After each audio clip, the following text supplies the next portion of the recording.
नमस्कार, मी मोना अनपुरे आणि तुम्ही पाहताय सिविक मिरर. आपल्यासोबत शिवाजीनगरचे अपक्ष उमेदवार मनीष आनंद आहेत.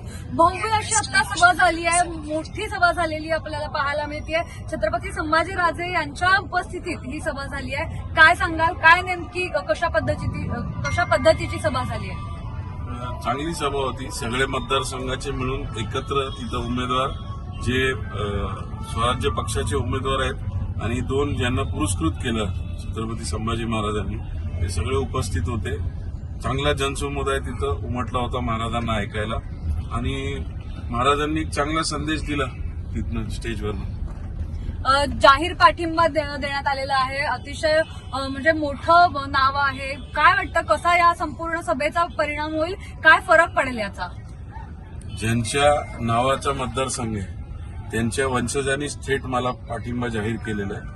आणि जाहीर पाठिंबा करताना त्यांनी जे माझ्याबद्दल बोलले की फक्त काम आणि त्याच्यावर झालेला अन्याय बघून, म्हणजे मी जे काम लोकांमध्ये करतोय, मी आणि माझी मिसेस, आणि त्यांच्यावर जे पक्षांनी अन्याय केलाय त्याला हे सगळं बघून त्यांनी मला पाठिंबा दिलेला. भव्य अशी सभा झाली, मोठा प्रतिसाद आपल्याला पाहायला मिळाला. काय नेमके मुद्दे होते सभेमध्ये? काय वाटतं त्या कुठले असे मुद्दे होते ज्याचा खूप असा इम्पॅक्ट होईल या सभेमुळे? नाही, मुद्दे जे म्हणजे कॉमन मॅनचे जे मुद्दे आहेत सगळे घेतले महाराजांनी.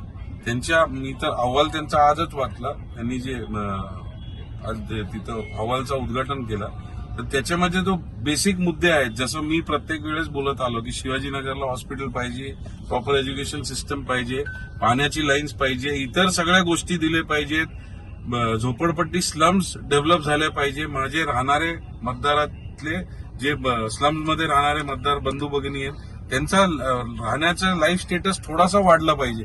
अशा सगळ्या ज्या बेसिक मुद्द्यांवरती महाराज बोलले ते खूप मला पण आवडलं की ही नोज काय लोकांना पाहिजे. खरंच आज ज्या लोकांची गरज आहे त्या गरजांवरती ते बोलले. तर खूप मला पण आनंद झाला की आमचे सेम मुद्दे आहेत. आमचा कुठे डिस्कशन झाला नव्हता, फक्त महाराजांना मी भेटलो, माझ्याबद्दल कुणीतरी त्यांना माहिती दिली की चांगला कार्यकर्ता आहे, काम करतो. तर ते आता असं वाटायला लागलं की त्यांची लाईन अँड लेंथ किंवा थिंकिंग लोकांसाठी करण्याचं काम जशी करायची इच्छा आहे सेम आहे. म्हणजे असं काही कुठेच ठरलं नव्हतं, अचानकच हा पाठिंबा मिळालेला आहे. येस, ठरलं म्हणजे दुपारी काल फोन आलता की महाराज उद्या पुण्यात येणार आहेत, तर तुम्ही महाराजांनी तुम्हाला बोलवलं भेटायला. मग दुपारी महाराजांना भेटून आलो आणि महाराजांनी मग तिथं मला सांगितलं की तुमचं काम ऐकलंय, बऱ्याचशा गोष्टी आहेत, असा त्यांचा माझा थोडासा संवाद झाला. आणि संध्याकाळी सभेमध्ये बोलवल्यावर त्यांनी जाहीर पाठिंबा दिलेला. अगदी 3 ते 4 दिवस राहिलेले आहेत. आता सगळ्यांची धाकधूक वाढली आहे, प्रचार उंबरठ्यावर येऊन पोहोचलेला आहे. कसे पोहोचताय मतदार, शेवटच्या मतदारापर्यंत पोहोचण्यासाठी काय आता सध्या स्ट्रॅटेजी आहे? स्ट्रॅटेजी ते हाऊस टू हाऊस पदयात्रा, जेवढा एरिया जास्त कव्हर करता येईल, जेवढ्यापर्यंत लोकांपर्यंत चिन्ह पोहोचवता येईल, ते सगळ्या स्ट्रॅटेजीज आम्ही यूज करून सगळे कार्यकर्ते खूप जोमाने कामाला लागलेले. महाराजांची सभा झाली आहे, शेवटचे काही दिवस उरलेले आहेत. मतदारांना नेमकं काय आवाहन कराल?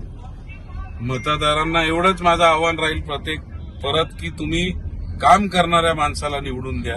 4.5 वर्ष घरी बसून काही न काम केले, 6 महिने जेव्हा राहिले, किंवा खासदारकीची जेव्हा रिझल्ट आला उलटा की तिथनं मतदान कमी भेटलं, तेव्हा झोपेतून उठलेला जो आमच्या आता सध्याचे इथले छत्रपती शिवाजीनगर विधानसभा मतदारसंघातले आमदार आहे, तर तशा माणसाला किंवा इतर कॅन्डिडेट जे आहेत ज्यांनी काहीच काम केलेलं नाही, अशा लोकांना न निवडता एक कार्यकर्ता तुमच्यामधला जो तुमच्याशी कम्युनिकेट करू शकतो, जो तुम्हाला इझिली अवेलेबल होऊ शकतो, जो बिंदास ठोकपणे कुठल्याही माध्यमांमध्ये आपला मोबाईल नंबर शेअर करू शकतो आणि 24 तास तुमच्यासाठी अवेलेबल आहे, अशा माणसाला निवडून द्यावं. नक्कीच. आपण जर पाहिलं तर छत्रपती शिवाजी महाराज यांच्या नावानेच यांचा विधानसभा मतदारसंघ आहे आणि त्यांच्याच वंशजांचा आता आम्हाला पाठिंबा आहे. त्यामुळे विजय हा आमचाच निश्चित असल्याचा विश्वास मनीष आनंद यांच्याकडून व्यक्त करण्यात आलाय. पुण्याहून मोना अनपुरे, सिविक मिरर.